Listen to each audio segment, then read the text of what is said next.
Alors ici, pour la question 2, on vous demande d'écrire la fonction suivante f de x sous la forme d'une fonction par partie. Ça veut dire sans la valeur absolue. Donc, on va vouloir essayer d'enlever les valeurs absolues puis pouvoir écrire cette fonction-là en plusieurs parties. Ce sera 2 parties, en fait.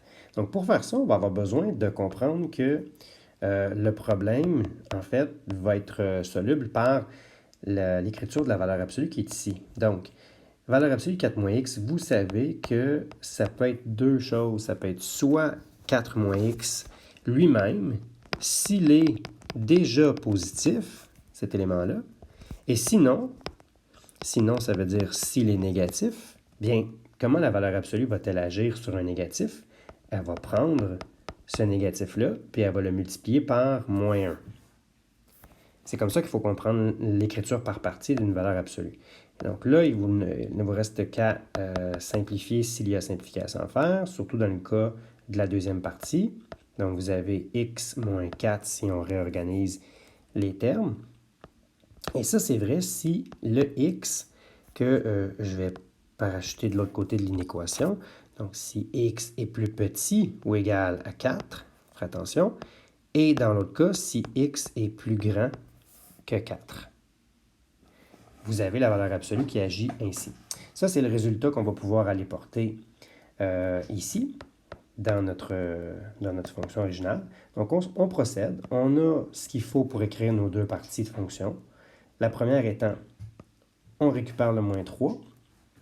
La partie qui va être utilisée, c'est la première partie, 4 moins x. Et là, vous additionnez directement x plus 10 tel que demandé. Donc, ces éléments-là ne bougent pas.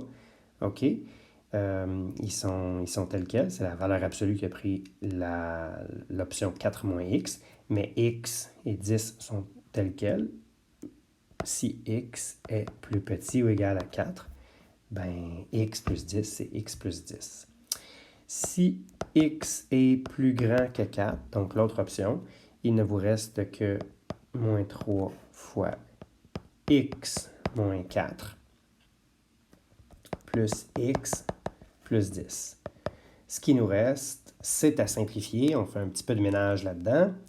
Fait qu'on a quoi en x? On a 4x en regroupant les x, moins 12 plus 10, ça nous laisse moins 2 comme facteur constant.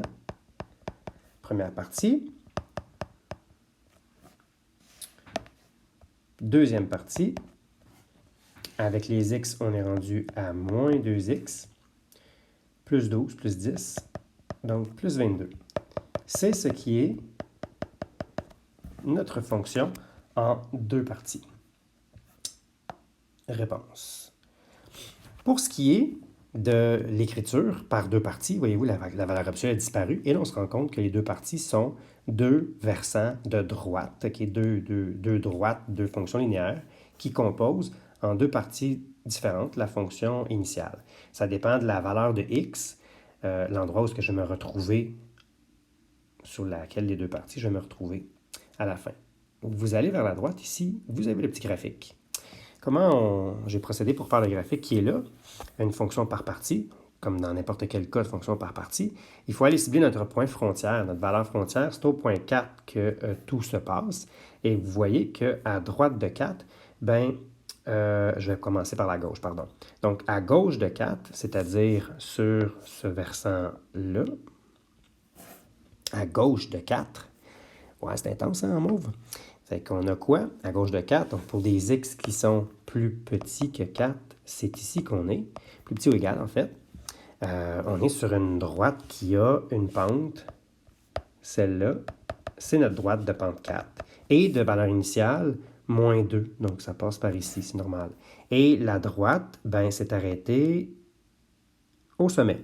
Au sommet, on peut vérifier que juste à gauche, on pourrait parler d'une limite à gauche, ben, en utilisant cette partie-là, on va se retrouver avec 4 fois 4 moins 2. Donc, on a effectivement une limite de 14, si on veut parler en termes de limite, mais ce n'est pas nécessaire. Si on veut, en fait, même calculer l'image, on aurait également une image de 4 fois 4 moins 2, donc 14. Si on va du côté droit, on a cette fonction-là qui est associée à cette partie. Vous remarquez que c'est une droite. Le dessin n'est pas super évident à comprendre. En fait, c'est pas super clair, l'esquisse, mais la pente de cette droite-là est un petit peu moins abrupte que la pente du versant de gauche.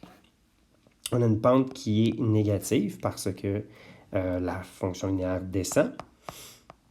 Et si on continuait cette droite-là, puis qu'on allait voir la valeur initiale, on aurait une valeur initiale près ici. Mais là, je vais effacer ça parce que c'est un versant de droite qui n'est pas utilisé, qui ne fait pas partie de la fonction, puisque la droite ne devait prédominer que sur l'intervalle x plus grand que 4. C'est pour ça qu'elle s'est arrêtée au sommet.